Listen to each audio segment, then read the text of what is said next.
Hey beautiful people, so I'm gonna let y'all know right now I am so hooked on that dragon fruit drink from Starbucks, so I had to find a hack to cut back on that cost, honey.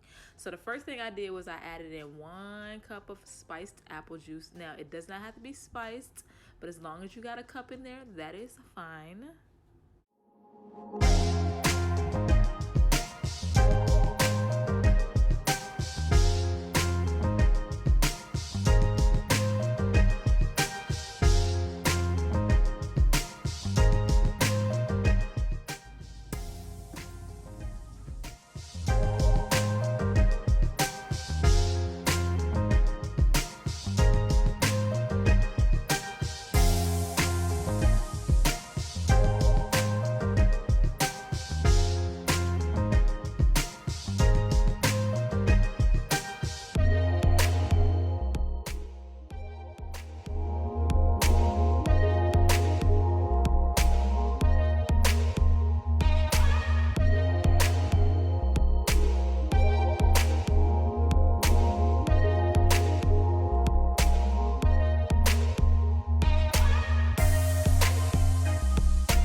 Now what I would have done a little bit different is I probably would have taken that coconut milk and strained it because it has the cream in it. But other than that, y'all, it was so good, y'all.